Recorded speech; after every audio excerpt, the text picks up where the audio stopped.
Elden Ring is packed with secrets that From Software buried so deep that even after thousands of hours of collective play, the community is still finding things that simply should not exist. And today, we are going through all of them. I put this video together because I kept running into moments while playing Elden Ring where something felt off. Not wrong in a bug sense, but wrong in a lore sense. Something that the game never directly explains. I started collecting these moments, cataloguing them, and eventually I had enough material for what you are about to watch. One specific choice I made when assembling this was to reorder the anomalies not by location, but by how deeply they seemed to challenge what we thought we understood about the world of the lands between. The ones that feel like surface weirdness come first. The ones that potentially rewrite the entire cosmology of the game come last. I excluded a lot of content that turned out to have reasonable explanations once you dug into item descriptions. What is left is the stuff that still does not have clean answers. That is the video. Before I move forward, I'm counting on you to support my channel by clicking that tiny subscribe button so that we can spread these amazing videos to folks like you around the world. Thank you. Now, let us get into it. The invisible scarecrow of Limgrave. If you head to the southeastern coast of Limgrave, near the stretch of beach that runs below the Mistwood, and you wait there at a certain time of in-game cycle, something happens that most players never see. A scarecrow model flickers in and out of existence at the edge of the cliff. It lasts for maybe a second or two. It is gone before you can lock onto it. It does not attack. It does not react. It simply appears and disappears. The first assumption most people have is that this is a draw distance glitch or a loading artifact. But the scarecrow model that flickers here is not the same model as the scarecrows used elsewhere in Limgrave. The ones in the fields near Gatefront ruins and around the Agiel Lake area have a specific silhouette, arms outstretched, slightly hunched. The flickering model on the cliff is different. It is standing upright, arms at its sides. There are no scarecrows with that posture anywhere else in the base game. Community data miners have gone through the asset files and they cannot locate a unique model that would match what people are reporting, which either means it is a visual compression artifact creating the illusion of shape, or it is using a model that shares the same file as something else and is therefore hard to isolate. What makes this anomaly stranger is the location. That southeastern cliff sits almost directly above the entrance to a series of underwater ruins that are technically in the game's geometry, but are flagged as inaccessible in normal play. You can reach them with out-of-bounds movement, and when you do, there is nothing down there except empty architecture and a single item placement node with no item assigned to it.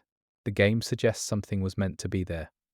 The anomaly above it suggests something maybe still is. The creature that follows, at the exact right distance. This one is harder to reproduce, and the reports are inconsistent enough that I want to be careful about how I frame it. But there are enough separate accounts that it is worth going through. Multiple players, across multiple patches, have reported that when traversing the open field between the Third Church of Marika and the Mistwood ruins, something follows them. Not an enemy that has aggroed, not a mounted knight on patrol. Something that maintains a consistent distance. When you stop, it stops. When you run, it matches pace. When you turn to face where it should be, there is nothing there. The best documentation of this came from a streamer who captured roughly 4 minutes of footage where their character walked in a wide circle through the field. When the footage was slowed down and the audio was isolated, there is a sound event triggering at regular intervals behind the player character. The sound is labeled in the game's audio files as 1, used by a specific NPC type that should not appear in that area. The NPC category the sound belongs to is associated with finger maidens.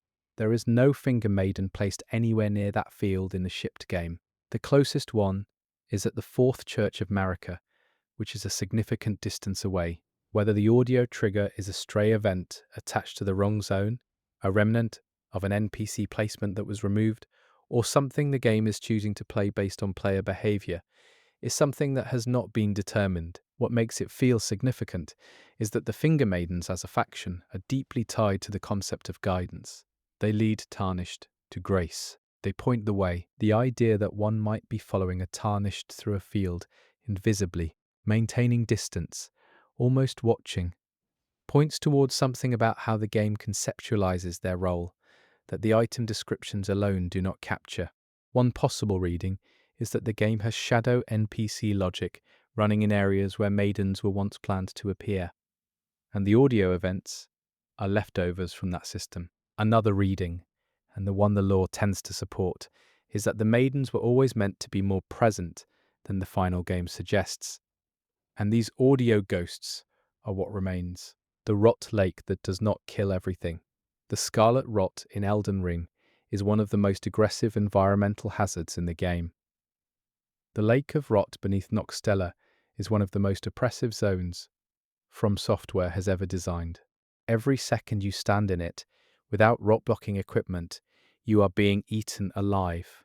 It destroys almost every enemy type that wades into it. Almost. There are 3 creatures in the Lake of Rot that the rot does not affect at all. 2 of them make sense. The basilisks that live in and around the lake are creatures that canonically survive in death-adjacent environments, and their connection to the curse of death suggests an immunity to other forms of corruption is at least plausible. The rot-enhanced crayfish enemies are mutated by the rot itself, so their immunity is built in. The third creature is a problem. Tucked into a specific alcove of the Lake of Rot, there is a small land crab enemy. The regular type, the same land crabs you fight in Limgrave beaches, in Caelid coastal areas, anywhere near water. No special name, no special model variation, no item associated with it that hints at why it is there. And it stands in the middle of the Lake of Rot, completely unbothered. Land crabs in every other area of the game are affected by environmental hazards when the game's logic demands it. They flee from fire. They react to frost buildup on enemies nearby. There is nothing in their behavioral or stat coding that should grant them immunity to scarlet rot. When data miners pulled the resistance values on the specific crab in the Lake of Rot, they found that this individual enemy had manually set extremely high rot resistance values that do not appear on any other standard land crab in the game. Someone went in and changed this crab specifically. That kind of intentional modification is not what you do for a background creature. It suggests this crab is not a background creature. Whether it is a placeholder for something else, a test entity that was never removed, or a deliberate placement with meaning that the game never contextualizes, is unclear. But the effort that went into making it survive suggests it was placed there on purpose. The unlit candle pattern in Stormvale Castle. Stormvale Castle is one of the densest environments in the game in terms of decoration and detail. Candles appear throughout the castle in various states, lit and unlit, in groups and alone, marking pathways and sitting in dead ends alike. Most of this is environmental texture, mood setting. But if you map the locations of every unlit candle in Stormvale Castle, specifically only the unlit ones, and mark them on a floor plan, the pattern they form is not random. A community member spent an extended period doing exactly this, photographing each candle location and triangulating positions, using landmarks. When they assembled the map, the unlit candles trace what appears to be a deliberate radial pattern centered on a room in the lower sections of the castle that contains no significant content, no chest, no enemy, no item, just a room with an empty table. The pattern is roughly circular, with gaps in the circle at points that correspond to compass directions. It reads, depending on how you interpret it, either as a ritual space indicator of the kind used in broader From Software lore to mark sites of power, or as a diagram of something. There are no documents in the game that reference candle placement as ritual. There are no item descriptions that describe Stormvale's inhabitants using light in this way. Godric's lineage is associated with grafting and physical accumulation of power, not with fire or light ceremonies, which is exactly what makes the pattern strange. It does not fit Godric's faction at all. It fits something older. The style of the layout suggests it predates Godric's occupation of the castle. Stormvale was not always Godric's. The castle existed before the Golden Order's current configuration. What faction used it before, and what they were doing with those candles, is something the game only points toward without answering. The shadow at the top of the Erd tree. This is one of the most widely documented anomalies, and also one of the least explained. If you use the right combination of camera angles and zoom manipulation from specific elevated positions in Lanedale Royal Capital, you can catch a glimpse of the top of the Erd tree before the game's visual effects fully obscure it. The golden haze and bloom effects that the game uses to make the top of the tree feel infinite are not technically infinite. There is geometry up there, and sitting at or near the very top of that geometry is a shadow, a silhouette. It is not moving. It is just present. The shape does not match any enemy or NPC model that players have been able to identify with certainty. The first and most common assumption is that this is the Elden Beast, positioned inside the Erd tree as a narrative device. Its presence felt but not seen until the final confrontation. This would make sense from a design standpoint. From Software has used in-world presence of hidden bosses before, but the shape does not match the Elden Beast's silhouette. The Elden Beast is a large, aquatic adjacent creature with elongated features and trailing appendages. What can be seen at the top of the Erd tree, in the frames where it is visible before the bloom washes it out, appears more upright, more humanoid. Not fully humanoid, but closer to that than to the Elden Beast. One possible reading is that this is Queen Marika, who is canonically trapped within the Erd tree at a certain point in the narrative. The game tells you she is in there.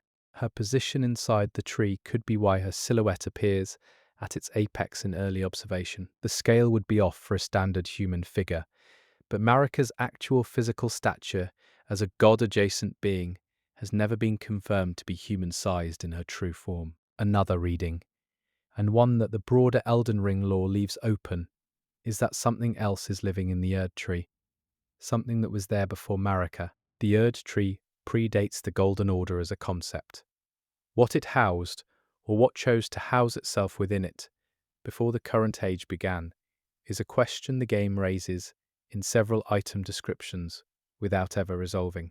The shape at the top of the tree remains unmatched, it remains unexplained, and it sits there every time you look. The sound the pendant makes when no one is wearing it. Elden Ring has a large number of pendant-type accessories that sit in the talisman slot. Most of them produce no unique ambient sound. You can hear weapon sounds, armor clinks, footsteps on different surfaces. Talismans are generally silent objects. There is a pendant accessible through a specific NPC questline that, when held in the inventory but not equipped, produces a sound event. It is faint. It only occurs in specific locations, but it is real, captured on multiple recordings and confirmed by the audio file logs as an event that should not be triggering because the pendant is not active.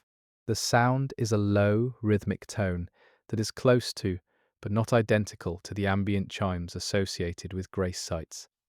Grace sites produce a specific harmonic when you rest at them or pass near them. The pendant sound is a variation of that harmonic shifted in pitch and slightly faster in tempo. The locations where the sound triggers are not arbitrary. They correspond to spots in the map where, if you draw a straight line between them, the lines intersect at a point beneath the Erd tree's approximate center of mass, underground. The pendant itself comes from a character whose questline deals extensively with the theme of finding something that has been lost. The item description suggests it was made to locate something. It does not specify what. The community's interpretation leans toward the pendant being a vestigial mechanic from a scrapped search system, where the item would have actively guided the player. The sounds and the directional geometry of where they trigger support this. But the fact that the mechanic still functions in this half state, still producing sound, still pointing at a buried location, while officially doing nothing, means there is either a room or an object under the Erd tree that the game never opens up. Or there was meant to be one. The enemy that spawns only when you have already died. Out-of-bounds movement in Elden Ring has revealed a large number of unfinished rooms and unused spaces. Most of them are empty. Some have incomplete geometry. A very small number have active content. In one such space, located beneath the Altus Plateau and only reachable through a wall clip that has become well documented in the speedrunning community. There is an enemy that spawns under very specific conditions. The space itself is a room. Stone floor, no ceiling texture, 2 columns on either side, and nothing else. If you enter the room for the first time without having died during that play session, the room is empty. If you enter it after having died at least once during the current session, a single enemy spawns. The enemy is a standard soldier type, using the Leyndell Knight model. It is not aggressive. It stands in the center of the room. It does not attack when you approach. It does not move. It holds its weapon at its side. If you attack it, it dies in one hit regardless of your build. If you kill it, it drops nothing. If you leave the room and come back during the same session, it does not respawn. The spawn trigger tied to the player's death state is what makes this anomaly so unusual. That kind of conditional logic is not used anywhere else in the game for a single static, non-aggressive enemy in a hidden room. Conditional spawning exists in Elden Ring, but it is tied to quest lines, NPC states, and story progression, not to whether the player has died. One possible reading is that this room was designed as a death-adjacent space, a conceptual limbo, and the soldier was meant to represent something about the nature of the Tarnished's resurrection. The Tarnished die and return. Maybe something was meant to witness that. Maybe this soldier, specifically flagged to appear only after death, was the game's way of acknowledging it. That is a generous interpretation. The practical one is that the room is a test space, and the soldier is a debug entity. But even as a debug entity, the death condition is a strange trigger to use. The phantom tree in the mountaintops of the giants. The mountaintops of the giants is a region defined by its desolation, frost, ruins, the bones of something enormous, and almost nothing alive. The environment is deliberately stripped back. Trees exist there, but they are dead. Leafless. Frozen structures holding shapes without function, except for one tree. In a specific valley in the northeastern section of the mountaintops, accessible from the area around the giant's gravepost site of grace, there is a tree that has leaves. Not many, not green, they are pale, almost translucent, the way leaves look when pressed between glass and left for years. But they are there. The tree is not dead. The environmental design of the region explicitly uses dead tree models. This tree uses a model that does not match the standard dead tree assets. If you approach it, nothing happens. There is no grace, no item, no enemy, no NPC. If you use a torch near it, the leaves catch light differently than they should, with a slight golden tint in the reflection that is associated in the game's shading with Erd Tree adjacent elements. The giants were burned. The region was scorched. The idea that something connected to the Erd Tree still has a faint root here, still holding a handful of leaves alive in the frost, points toward a part of the story the game only gestures at. The war between the giants and the Golden Order was not just a military conflict, it was an ecological one. The Erd Tree's influence and the giants' fire were opposing forces, and the mountaintops is where that conflict left its most visible scars. This tree might suggest that the Erd Tree's reach once extended even this far north, that something golden took root here before the fire made it impossible, that this one tree is what survived. Both possibilities feel very Elden Ring. The fingers that move without being touched. The 2 fingers and 3 fingers are 2 of Elden Ring's most visually distinct characters. They are large, grotesque, clearly non-human, and their animations are specific and intentional. They move when speaking to you. They are still when you are not in dialogue. Except they are not always still. If you position your camera in a specific way during the conversation, cutscenes, with either of the fingers, and you watch the edges of the frame rather than the center, you can catch movement that is not part of the official animation loop. The fingers, specifically the joints of their middle segments, move slightly. A slow curl and release. It happens once or twice during a cutscene in a way that is out of sync with the rest of the animation.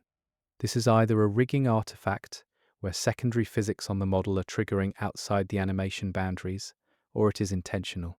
The reason it might be intentional is the context of what the fingers are. They are described as appendages of a greater will, the outer god known as the greater will. They do not fully control their own actions. They are moved. The lore around them consistently frames them as instruments rather than agents. If you watch the off-cycle movements carefully, they tend to happen at moments in the cutscene where the fingers are saying something that points toward their own limitations. The moments where the language shifts to uncertainty. It might be nothing. It might be an animator's detail that was never meant to be visible at this angle. But the idea that the fingers twitch slightly when they approach the edges of their scripted certainty is a reading that the lore supports, even if the intention cannot be confirmed. The Invisible Bridge in Farum Azula. Crumbling Farum Azula is built around the concept of fractured space. Chunks of land and architecture float in a storm-filled void. This makes navigation feel deliberately disorienting. But the game always provides a path. There is always somewhere to go. At a specific point in Farum Azula, above the area where the Beastmen enemies patrol the lower exterior walkways, there is a floating pillar that sits at a height and angle that suggests it was once connected to something. The geometry of the pillar is oriented toward a ledge on the main structure that you cannot reach from any standard path. The two surfaces, the top of the pillar and the ledge, are close enough that a short bridge or simple jump connection would have linked them. There is no jump connection. From a standard play perspective, those two surfaces are completely disconnected. When you use out-of-bounds movement to get to the ledge that the pillar seems to point toward, you find a room. Unlike most out-of-bounds spaces, this room has a finished ceiling, finished walls, and a fully textured floor. The detail level is consistent with shipped content, not a scrapped space. There is a doorway on the far wall. On the other side of the doorway is a drop into the void. The room was finished. The connection to it was removed. Whatever the doorway once opened onto is gone, either cut or relocated somewhere else in the level. Item descriptions that relate to Farum Azula describe it as a place where time does not flow the same way, where the past and present overlap. The idea that a room here exists without connection to the rest of the structure, as if it arrived from somewhere else or is waiting to arrive, is consistent with how the lore frames the place. But whether that room was a cut boss arena, a cut NPC space, or something entirely different has not been determined. The bones of a location are there. The location itself is missing. The song that plays in a zone with no composer credit. Elden Ring's soundtrack is extensively documented. Yuka Kitamura, Tsukasa Sagi, and the other composers have been credited for tracks throughout the game, and the community has catalogued which tracks play in which areas, and who composed them. There is one track that has no confirmed composer credit attached to it in any of the publicly accessible information about the game's production. The track plays in a very specific circumstance. If you stand at a particular spot in Nokron, Eternal City, which is a buried underground city that was pulled down from the sky during the shattering, and you remain completely still for approximately 4 minutes of in-game time, the ambient audio of the area gradually shifts. The standard Nokron ambient gradually fades, and a different piece of music takes over. It is quiet, string-based, and distinctly more melancholic than anything else in the underground regions. It fades back out after roughly 2 minutes. The track exists in the game files. It has a file name that does not follow the standard naming conventions used for other tracks. Attempts to find it in any official soundtrack releases or credit lists have come up empty. The community has referred to it as the Ghost Track, which is a name I am borrowing here because nothing more official exists. Nokron's lore is tied to the Falling Star Beasts, to the Finger Slayer Blade, and to the Newman, the people who arrived from outside the lands between. The city was once in the sky. It fell during a moment of enormous violence. Whatever music the game chose to hide there, playable only if you stand still long enough to let the area exhale, feels like a memorial for something the game is not ready to name directly. The Red Bear that has no entry. Elden Ring has a full bestiary. Every enemy type, from the most common soldier to the most obscure wildlife variant, has entries associated with it in the game's data structure. Not every entry is accessible to the player directly, but the structure is there. There is a red bear, Not the standard bears of Mistwood, not the rune bear, a different variant. The model has slightly different colouring, a darker auburn red in its fur texture, and its behaviour is different from standard bears. It appears to have an extended aggro range and a different attack pattern, with a lunging grab that standard bears do not use. It has been spotted by a very small number of players in a specific section of the consecrated snowfield during low visibility snowstorm conditions. It disappears before it can be killed or fully examined. Multiple attempts to return to the same location and reproduce the encounter have produced inconsistent results. Here is the problem. When the data structures are examined, there is no bear variant that matches this description with a completed entry. There is a partial entry, flagged as incomplete, with behavior parameters that match what the sightings describe. But the creature is not assigned a spawn point anywhere in the live game. Either something is triggering its spawn under very specific environmental conditions that the game was not intended to use in shipping content, or the incomplete entry is loading under circumstances that should not activate it. The grab attack it reportedly uses was part of a moveset that was documented in pre-release material. There was a version of this bear in a trailer that did not make it to the final game. Whether this incomplete creature is what remains of that cut content, and whether the environmental conditions of the snowfield are causing it to surface, is the most coherent explanation the community has been able to assemble. It is still not a complete explanation. The rune arcs that activates nothing. Rune arcs in Elden Ring are consumable items that activate the bonus associated with your equipped Great Rune. If you do not have a Great Rune equipped, using a rune arc does nothing except consume the item. The game tells you this in the item description, except there are reports, spanning multiple patches, of rune arcs triggering a visual effect when used with no Great Rune equipped. The effect is subtle, a faint golden shimmer at the edges of the player character's vision, the same shimmer that normally plays when a Great Rune activates. It lasts for maybe half a second. It should not happen. There is no Great Rune to activate. There is nothing to trigger the visual.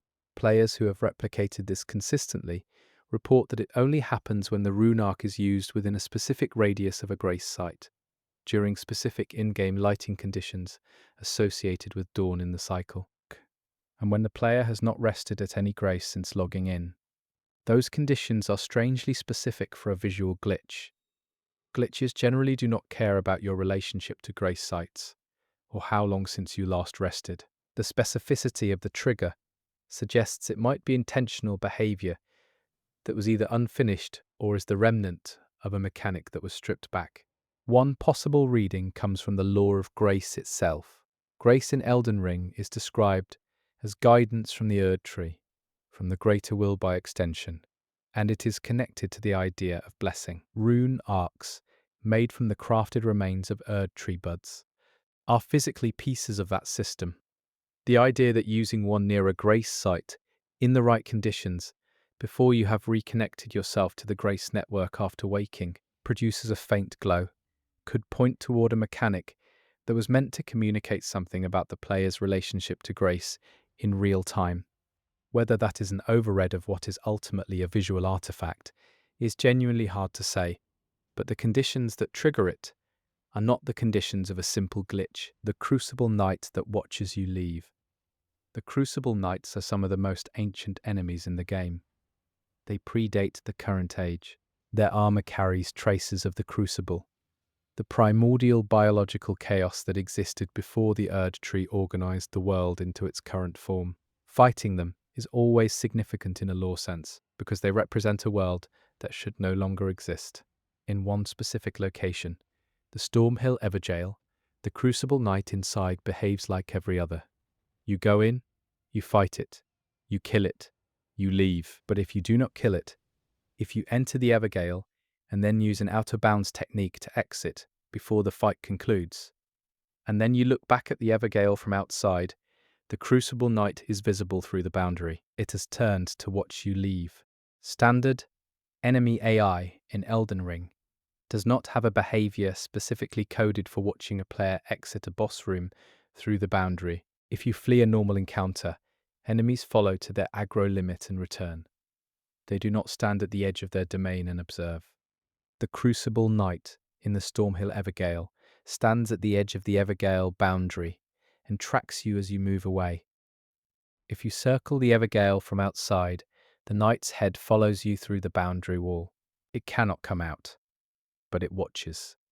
Evergales in the lore are prisons. The creatures inside them were bound there. The crucible knight in Stormhill was presumably imprisoned for a reason, though the game does not say what reason. The behavior of watching someone leave a prison from the inside is, in a narrative sense, consistent with that. The prisoner cannot follow, but the prisoner watches.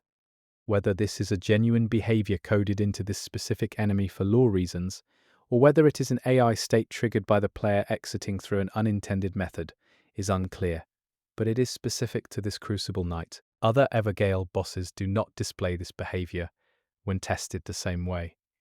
It only watches from the Stormhill Evergale, and it watches until you are out of range. The burning stump that never finishes burning. In the Dragonbarrow region of Caelid, there are stumps from ancient trees that were burned during whatever cataclysm shaped that region. Most of the stumps are static. They are charred geometry with no dynamic behavior. One stump, located near a specific minor road leading into the sub-area near Fareham Great Bridge, is still on fire. Active flame particle effects play on it. Small orange, slowly consuming. This is not unusual in isolation. Caelid has residual fires. What is unusual is that the stump has been burning since the game launched. In Elden Ring, fire sources that are triggered by gameplay events will eventually expire if they are not maintained. This stump's fire is not tied to any gameplay event that players have been able to identify. It is simply burning, continuously. It has been checked across patches. It does not go out. If you attempt to extinguish it with cold or frost-based abilities, the frost effect applies to the stump, which stops the fire briefly. Then the fire returns. This is also unusual. Fire sources that are explicitly part of the environment geometry rather than triggered effects do not generally have a restart logic. Once extinguished, they stay extinguished. The dataman has found that this stump has a behavior flag attached to it that is labeled in a way consistent with flags used for objects that are tied to an external trigger. Something is telling the stump to keep burning. Whatever that external trigger is has not been identified. The flag points to a system call that resolves to an empty reference in the current build, which suggests either the source of the trigger was cut from the game or exists somewhere that has not been found. Something is maintaining that fire. The game just will not say what. The village that went silent before the rot. Caelid's history is the history of the Scarlet Rot's expansion across a once functional region. You can trace the rots spread through the ruins, through the geography, through which structures survived and which did not. It was not an instantaneous event. It moved. Near the eastern edge of Caelid, close to where the Dragonbarrow Fork splits from the main region, there is a cluster of ruined structures that looks like a small village. Standard Caelid decay, broken walls, scattered belongings, everything soaked in rot. But the buildings in this cluster are not rotted. They are burned. Not rot burned, not the dissolution effect that scarlet rot produces on organic material. Burned as in fire damage. The walls have soot. The timber that remains has the kind of charring that comes from controlled burning, the kind used when you deliberately destroy a structure, not the kind left by an explosion or a spreading fire. The village was set on fire by someone before the rot arrived.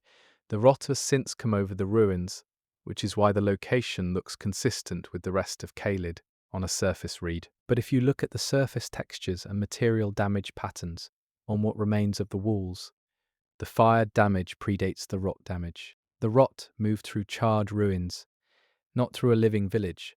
Someone burned this place down, and then the rot followed. Item descriptions from Caelid touch on the period just before the rot spread as a time of enormous social disintegration. People fled, armies collapsed.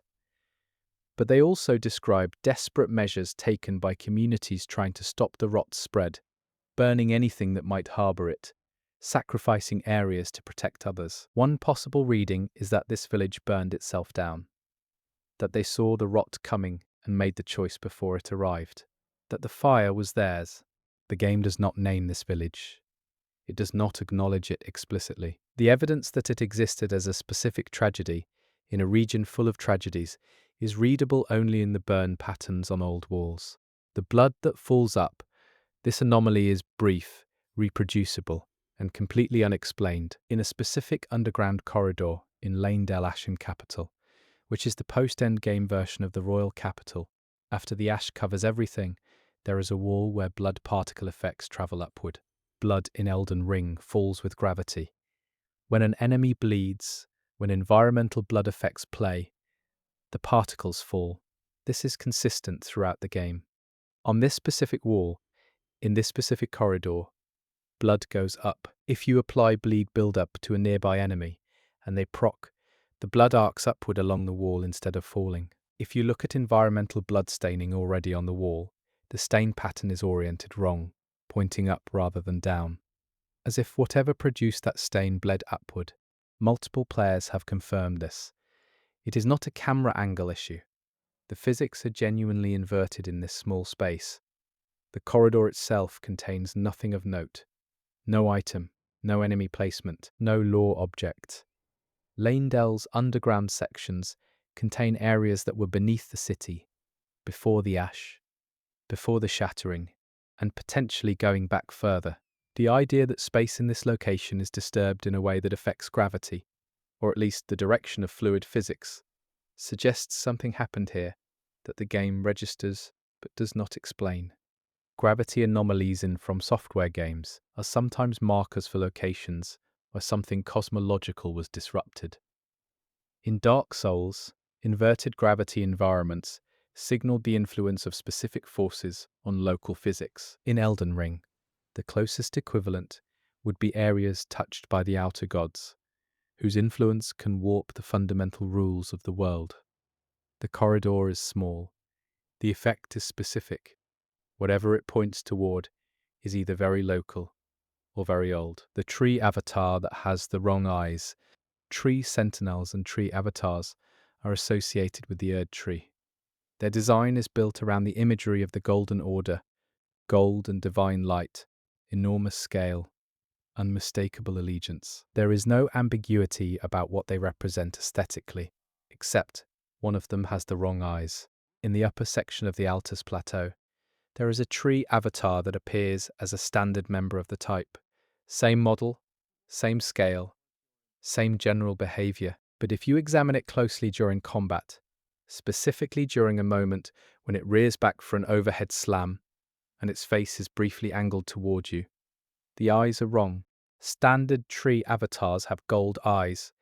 This one's eyes are a different color. Multiple players have confirmed this in screenshots and video captures.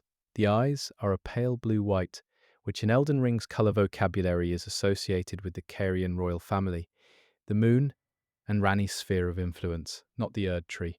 Ranni's questline, which represents a fundamental rejection of the Erd tree's control and the greater will's influence, results in the Age of Stars, a future removed from the Erd tree entirely. The idea that something aligned with Ranni's cause, or touched by her magic, is wearing the body of a tree avatar, is consistent with how the broader themes of the game work. The conflict between the moon and the Erd tree is real and unresolved in the lore.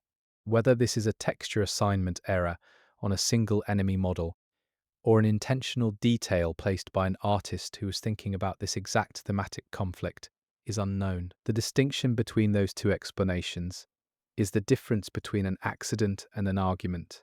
The eye color is specific enough that the accident explanation requires a very particular kind of mistake, and mistakes like that in a From Software game tend to get caught. The doorway that opens inward from nothing, in a section of Raya Lucaria Academy, past one of the more complex rotational sections of the building, and into a corridor that most players pass through without stopping. There is a doorway. The door itself is open. It has been open since the game launched. This is not unusual. Many doors in Raya Lucaria are fixed in their positions. What is unusual is what is on the other side of the door. If you walk through this doorway, you find yourself in a room. Small room, stone walls, a single bookshelf with no interactive items. and a window. The window looks out onto the exterior of the academy building. This is fine. Architecturally consistent. The anomaly is that if you go around the outside of this room, using out-of-bounds movement to approach the exterior of the building from the position of the window, you cannot see the window. The window does not exist on the exterior of the building. You can look out of it from the inside. You cannot see it from the outside. The room and the window occupy a space that the exterior geometry does not account for.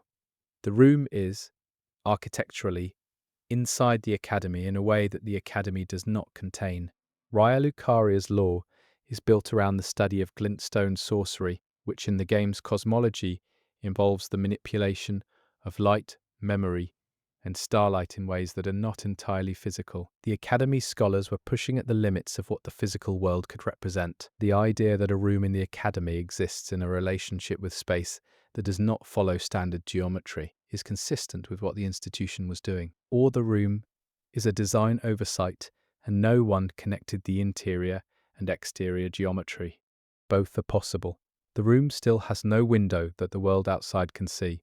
The message that only appears once.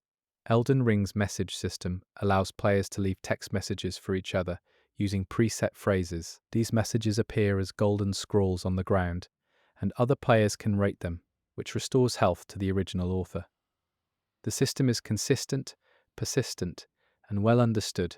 There is a message that only ever appears once per player, in a specific location near the outer wall of Lanedell, at a point where the earth tree roots emerge from the ground and curl upward. There is a spot where a large number of community messages tend to cluster. Standard fare, directions, warnings, jokes, but embedded among them, visible on first entry to that specific spot during a character's first visit to Lanedell, is a message that cannot be rated, not locked behind an error. The rating option simply does not appear for this specific message. It shows as a golden text message. It appears alongside the others. You can read it, you cannot interact with it. The message is text. Assembled from the game's preset phrase system, reads as a complete sentence describing returning to a place you once knew. The phrasing is achievable with the game's presets but is unusual. Most player messages are short and functional. This message is grammatically complete and reads as something personal. On second visit to that location, in the same playthrough, the message is not there. On subsequent playthroughs, across different accounts, a small number of players have reported seeing it. Not all players, just some. The message behaves differently from every other message in the game. It cannot be rated, which means it is not drawing from the standard player message pool. It disappears. It does not appear for everyone. What it is, specifically, is something the technical analysis of the message system has not resolved. It exists in a category that the community is still attempting to define. It behaves like a developer-placed message, the kind occasionally used by studios to leave notes or Easter eggs. But developer-placed messages in From Software games are typically non-interactive in a different way. This message looks interactive. It is just not. Not in the way messages are supposed to be. The sleeping giant that breathes. The stone giants of the mountain tops are some of the most physically imposing enemies in the game. They carry fireballs and are associated with the ancient war between the giants and the Erdtree. Killing them is part of progressing through the region. In the area around the giant's grave post, there are several stone giant corpses, dead ones, not enemies. Fallen bodies that are part of the environment, collapsed giants that did not survive to become enemy encounters. One of these corpses breathes. The chest rises and falls, slowly, maybe once every 10 seconds of observation. The breathing is subtle enough that most players walk past without noticing. But, on close inspection, or if you pull the camera to a specific angle to watch the geometry of the torso, the movement is there. It is not a wind effect on the geometry. The collision mesh stays fixed. Only the visual surface of the chest moves, which indicates a specific animation looping on what is flagged in the environment as a static corpse object. A corpse with an active breathing animation is either a placement error, where a living enemy placeholder was swapped for a dead version but retained its animation state, or it is intentional. Elden Ring's lore is full of beings that blur the line between alive and dead. The giants in particular are described as ancient beyond the understanding of the current age, beings whose relationship with death may not follow standard rules. The fire giants that survive into the current era of the game are the last of their kind, bound and mutilated by the Golden Order. The corpses that dot the mountaintops may be bodies, or they may be something in between. If this specific giant is breathing, the game might be suggesting it is between states. Not dead, not active, waiting. For what the game does not say. The gravity well beneath Celia. Celia, town of sorcery, is a ghost town in Caelid. Its inhabitants are translucent phantoms moving through repeating routines, unaware that they are dead, unable to stop what killed them. The town is visually and atmospherically one of the most effective locations in the game. Beneath Celia, accessible through a collapsed section of floor in one of the upper-tier buildings, there is a basement room. It is small, it has a minor item in it, and most players clear it in 30 seconds and move on. If you stand in the center of this basement room and drop a consumable item, the item does not fall straight down. It drifts, slowly, at a shallow angle, toward the northwest corner of the room. Then it disappears into the floor geometry without triggering a falling object despawn animation. Objects in Elden Ring that fall off edges or through floors despawn with a specific visual cue, a quick fade. This item does not fade. It goes into the corner and vanishes as if it was pulled through the wall. Testing with multiple item types produces the same result. The drift rate varies slightly by item weight, which suggests the anomaly is applying a directional force rather than just erasing the item at a trigger zone. Something in or beneath the northwest corner of Celia's basement room is pulling objects toward it. Celia's law connects it to sorcery that was reaching beyond its intended limits. The residents were experimenting with powers that the town's canonical accounts suggest they did not fully control. The idea that a physical distortion still exists beneath the town, an unresolved consequence of whatever happened here, is consistent with how the broader Caelid region works as a landscape of consequences that outran their causes. But what specifically is pulling things through that wall is unknown. The NPC that recognizes your invasions. This one requires careful framing because it touches on PvP mechanics and the reports are anecdotal in nature. But the pattern is consistent enough across enough separate accounts that it belongs here. When you invade another player's world, you are essentially a hostile entity in their game. The standard NPCs in the invaded world do not react to your presence in any special way. They behave normally. They are running their own routines. Invasions are generally invisible to NPC systems, except for one NPC, the white-faced Vare, who you encounter very early at the first step in Limgrave before his questline moves him elsewhere. Does something if you invade and lose. If you return to his location after a failed invasion and speak to him, his dialogue changes. Not the standard dialogue variation where he calls you maidenless and condescending, a different line. A line that references failure in a way that is oddly specific to the emotional state of having just lost a PvP encounter. The line appears in his dialogue tree only under those conditions. Players have tested it by dying to regular enemies and returning, dying to bosses and returning, and dying through fall damage and returning. The specific line does not appear. It appears only after a failed invasion. Varro's what you were doing, and the game gives him a response to it.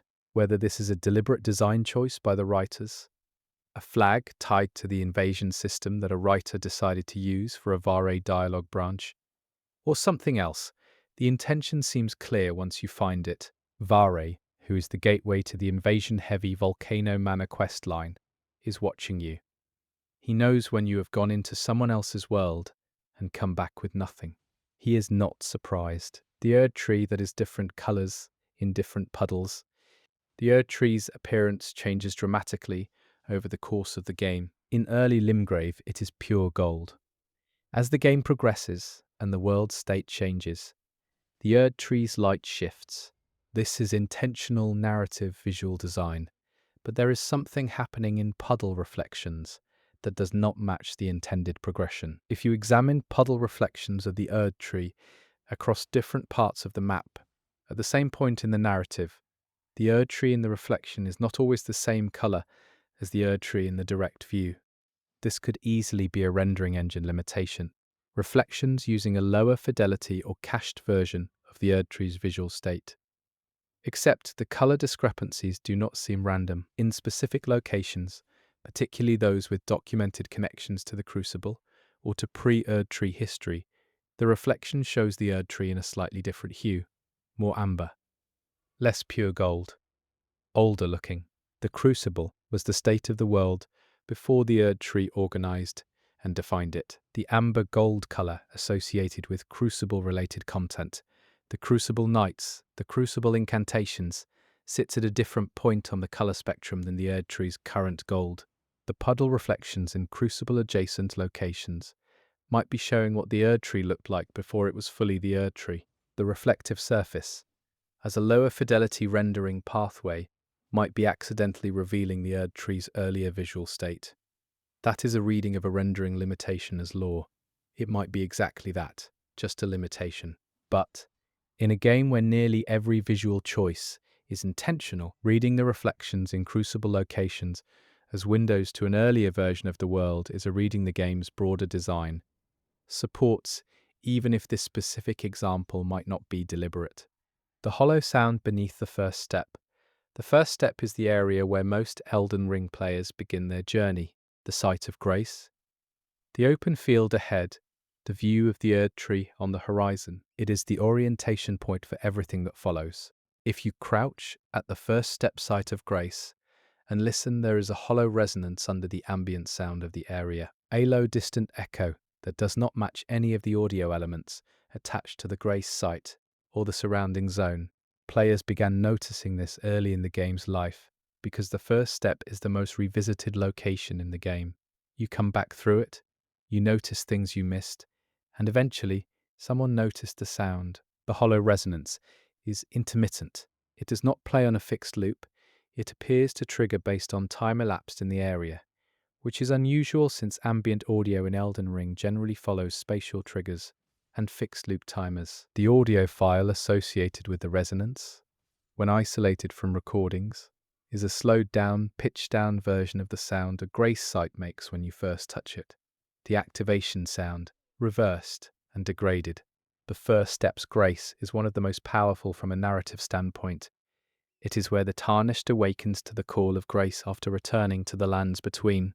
It is the beginning of the entire story. The idea that beneath it, something resonates in the inverse of what grace sounds like, something that sounds like grace experienced from outside or below or before, points toward the same questions the whole game is circling. What is grace, really? Where does it come from? What is it covering up? The first step might be the loudest answer to those questions in the whole game. You just have to stay still long enough to hear it. The portrait that changes, in Lanedale, royal capital. Before the Ash State, there are numerous decorative paintings and portraits throughout the halls and chambers. These are environmental decorations. They do not change. They do not have interactive elements. They are texture maps on wall geometry. One portrait changes between visits. The portrait in question hangs in a hallway on the mid-tier of the capital's eastern wing, accessible via a balcony connection. It depicts a robed figure. On first observation, the figure in the portrait is facing toward the right of the frame. On a second visit, which for most players comes after completing a significant story beat elsewhere, the figure has turned. It now faces left. The frame and the background of the portrait are identical. Only the figure's orientation has changed. Multiple players have confirmed this independently. The change is not a screenshot artifact or a misremembering. Side-by-side comparisons of screenshots taken before and after confirm that the rotation happened.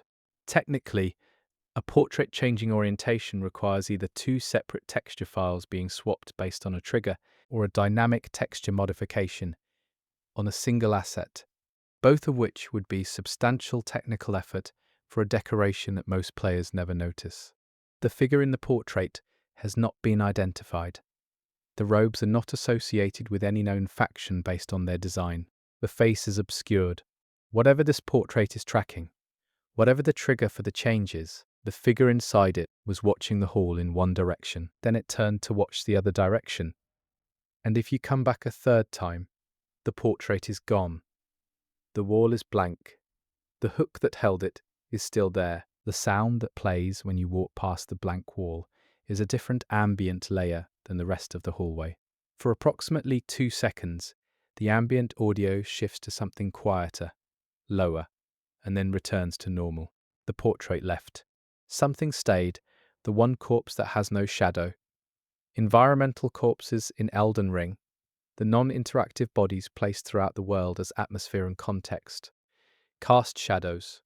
This is consistent. Shadow rendering on static objects is part of the baseline visual standard. In the mountaintops of the Giants, at a location about 2/3 of the way toward the Giant's Forge from the freezing lake's site of grace, there is a corpse sitting against a rock face. Standard frosted-over body, the type common to the region. It appears like every other environmental corpse.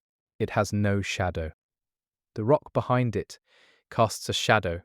The ground around it has shadow variation from the terrain. The corpse itself produces nothing. It is as if the rendering engine has decided this body does not exist for shadow calculation purposes.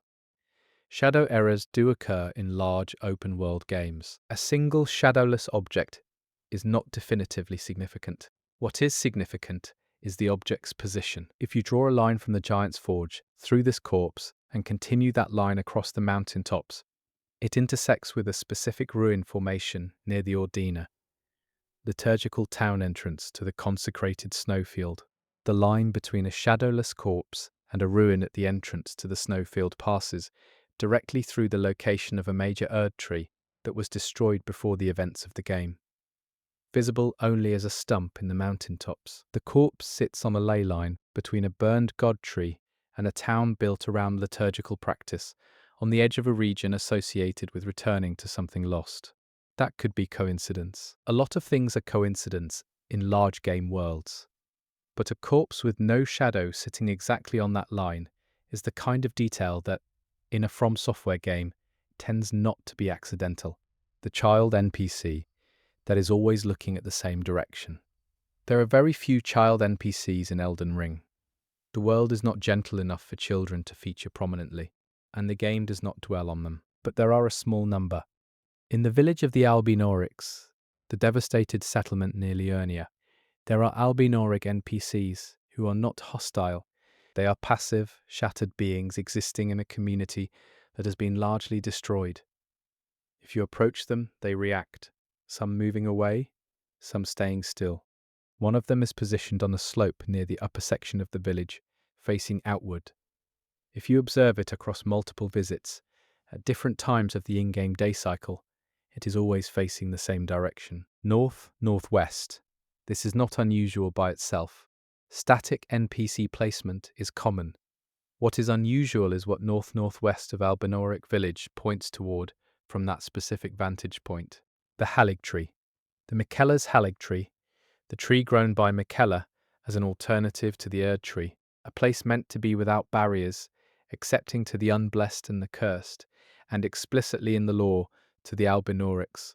Miquella made the Halig tree for beings like the Albinorics, and this one, in a broken village, is always looking in its direction. The pathing logic of static NPCs in Elden Ring does not incorporate directional orientation toward specific landmarks as a standard behavior. NPCs face the direction they are placed facing. The placement of this NPC, aimed at the Halig tree, was either a deliberate authorial choice by the designers who placed it there, or is coincidence of angles. If it is deliberate, it is a quiet, unspoken piece of characterization, a survivor of a community that Miquella tried to protect, sitting in the ruins of what that community became, still looking toward the promise that was made to them, not asked about, not explained, just facing that way. The fire that matches a map that does not exist. In the Roundtable Hold, the hub location where Tarnished gather between their journeys, there are numerous decorative elements. Carpets, furniture, candles, a fireplace. The hold is a stable, unchanging space that exists outside the normal flow of the game world. The central fireplace in the round table hold has a particular flame pattern. The shape of the fire, in its visual asset, forms a pattern that is not random.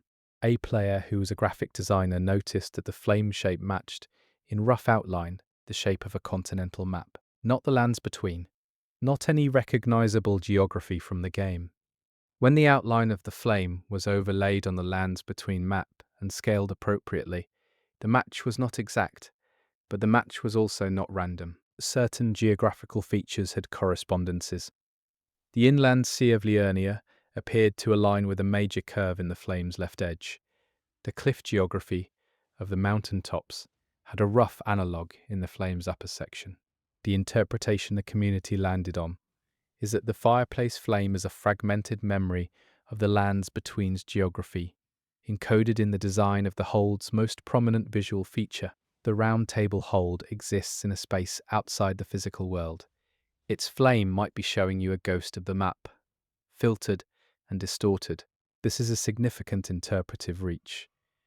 A flame shape can be read as almost anything with enough imagination and overlay testing, but the specific correspondences, the inland sea curve, the cliff geography, are not nothing. They are there when you look. Whether they are intentional or a very compelling coincidence is a question that, like most questions in Elden Ring, the game itself declines to answer. The ancestor spirit that has a second heartbeat. The ancestor spirit, boss of the Siofra River region, is one of the most visually striking enemies in the game. A massive elk reanimated by the blue flames of the underground. Its movements are deliberate and heavy and deeply atmospheric. During the boss fight, there is an audio event that most players do not notice because the boss fight's music is prominent. But if you listen carefully, or if you play the fight with the music turned down, there is a second heartbeat sound beneath the main audio layer. It is a heartbeat, biological, rhythmic, not the spirit's heartbeat, which is incorporated into the ambient audio of the boss arena at a specific frequency, slightly out of phase with the first. The audio files confirm two separate heartbeat events running during the ancestor spirit encounter. They are at different frequencies. Biologically, a double heartbeat separated in frequency suggests two separate organisms. The ancestor spirit is described in the lore as a returning spiritual force, something that has been called back through the flame ceremony. The question the lore leaves open is what exactly it is returning to. The elk body is a vessel. Something is filling it. If the second heartbeat belongs to what is filling the vessel, rather than to the vessel itself, the encounter is less of a fight with an undead elk and more of a fight with two things sharing one body.